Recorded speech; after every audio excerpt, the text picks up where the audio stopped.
African people are indigenous to Africa, then why do we have the term Afro-Indigenous? Indigenous people are the first or the original people of a given area whose traditions, language, and ways of living predates colonization. Because the definition formed through colonization, the indigenous peoples of Africa have long been defined as African and racialized as Black. While the indigenous identity is typically used in the context of the original peoples of the Americas and Oceania. Though the term indigenous can be used anywhere in the world for people whose ancestors are from the land in which they live. For decades, the prefix Afro has been used to name African heritage, and since the 1970s, it has been used alongside the term Native or Indigenous to express our full identities. Afro-Indigenous or Afro-Native people have a combination of these lineages, but there is no single definition. For example, I myself am both Afro-Ecuadorian from the African diaspora of Abya Yala, or so-called Latin America, and indigenous to the Cañari Nation of the South Andes of Ecuador. Both of my lineages and territories have astonishing stories of resilience, and I am proud to be a union of the two. I grew up in a household with a father who identified himself as African American and a mother who identified herself as Shinnecock. They raised me to embrace both sides of my family lineage. I wasn't familiar with the term Afro-Indigenous, so all my life, I identified myself as to who I am from my family lineage. I'm a descendant of the Menominee Nation and Oneida Nation of Wisconsin. My maternal grandmother is an enrolled member of the United Nation, born on the Menominee Reservation. My father is African American, raised in Africatown, the historic Mobile, Alabama, a community founded by the last Africans trafficked into the United States. Identifying as Afro-Indigenous allows me to honor both lineages, embracing their beauty and revolutionary spirit, while challenging colonial constructs that sought to divide them. The term Afro-Indigenous or Afro-Native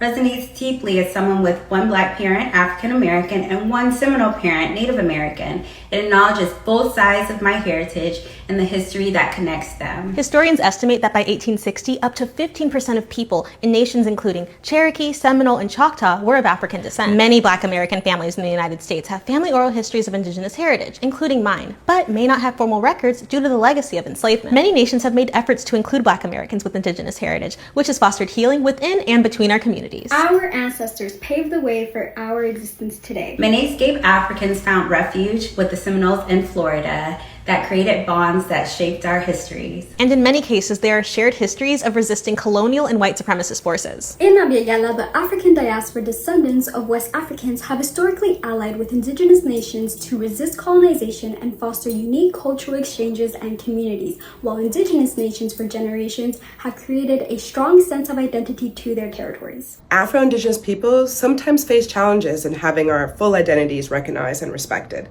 within and between communities. We should always honor how people self-identify rather than assuming someone is Afro-Indigenous or identifies with the term based upon how they look. As in all cases, just because we may have similar skin colors does not mean we have the same story. Afro-Native or Afro-Indigenous isn't just about fractions and percentages.